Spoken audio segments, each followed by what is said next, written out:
সম্পত্তি আছে, যে খায়রাতি সম্পত্তি, যে সম্পত্তি হচ্ছে যেটা ওয়াকফ সম্পত্তি, এই সম্পত্তি শুধুমাত্র মুসলমানরাই এর নেতৃত্ব দেবে।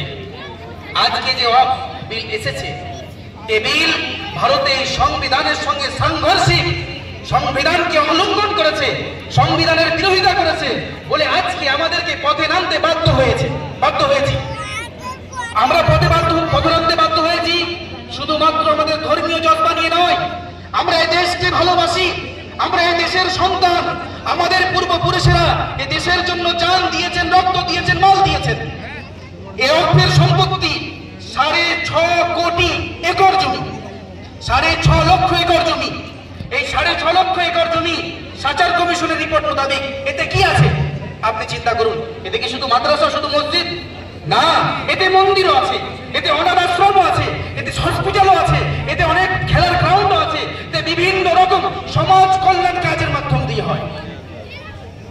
এতে অনেক হসপিটাল আছে, অনেক বিদ্যালয় আছে, অনেক ইউনিভার্সিটি আছে। ইউনিভার্সিটিতে কি তৈরি হয়? হসপিটালে কোন কাজ হয়? ইসলাম ধর্ম হচ্ছে মানুষের সেবার ধর্ম। মুহাম্মদ সাল্লাল্লাহু আলাইহি ওয়াসাল্লাম সর্বপ্রথম মানুষকে মানব সেবা শিখিয়েছিলেন। এই মানুষের সেবায়, মানুষের কোনো দেশ জয় করেননি উনি, তলোয়ার দিয়ে কাউকে ইসলামের কলমা পড়াননি, উনি মানুষের হৃদয়কে জয় করেছেন, মহব্বত ও ভালোবাসার পয়গাম শিখিয়েছেন।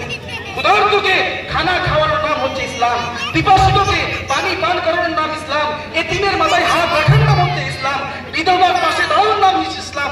সমস্ত রকমের সমাজ থেকে যারা বিতাড়িত, লাঞ্ছিত, অপমানিত, তাদেরকে সম্মান মর্যাদা দেওয়ার নাম হচ্ছে ইসলাম। এই শিক্ষা মুহাম্মদ সাল্লাল্লাহু আলাইহি ওয়াসাল্লাম দিয়েছেন। ওয়াকফ সম্পত্তির উদ্দেশ্য হচ্ছে এটা। অনেক কোথায় যাবে, এতিম কোথায় যাবে, দেওয়া কোথায় যাবে, তার জন্য ওয়াকফ সম্পত্তি দেওয়া হয়েছে।